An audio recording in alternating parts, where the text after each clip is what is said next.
We all want justice. We all cry out for it when wrongs are done. But if we're honest, perfect justice always seems just out of reach.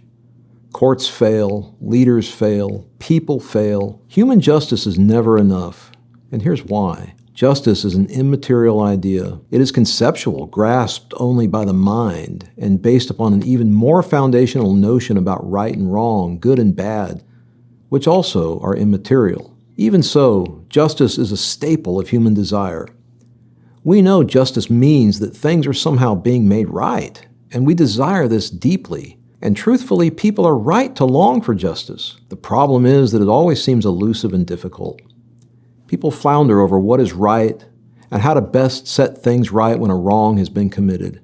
We are often dissatisfied with how it gets carried out, and there's a reason for this. Human beings acting on their own will never know perfect justice, for they themselves are imperfect, lack greater knowledge, and often fail to act on what they know is right. This is the way of the world.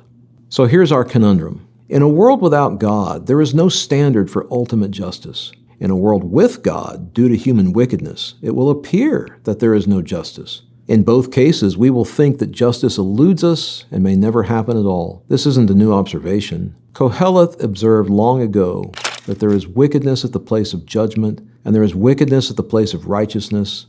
I said to myself, God will judge the righteous and the wicked, since there is a time for every activity and every work. Much of what Koheleth said was driven by observing oppression and injustices. If we are concerned with justice, the answer is not to give up on God. For without God, number one, justice is an arbitrary human construct with no final standard, and at best inconsistently applied.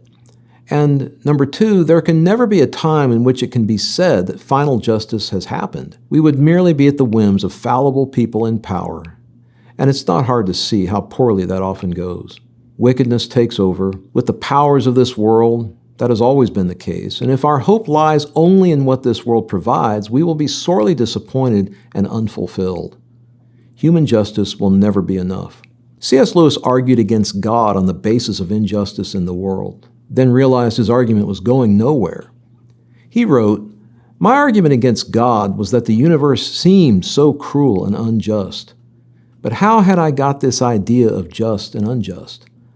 A man does not call a line crooked unless he has some idea of a straight line. What was I comparing this universe with when I called it unjust?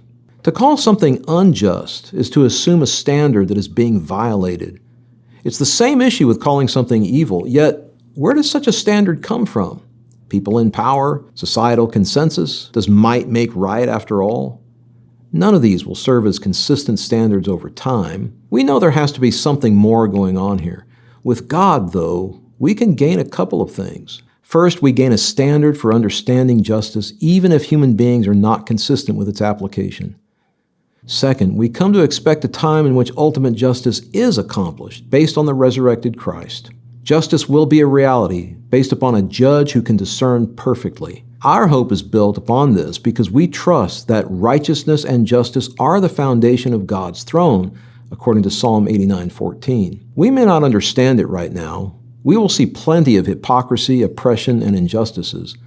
The world is crooked and corrupt. It's exactly what we would expect to see from a disaster of sin. Despite all our efforts to get things right, we continue to fail miserably. But that's not the end of the story.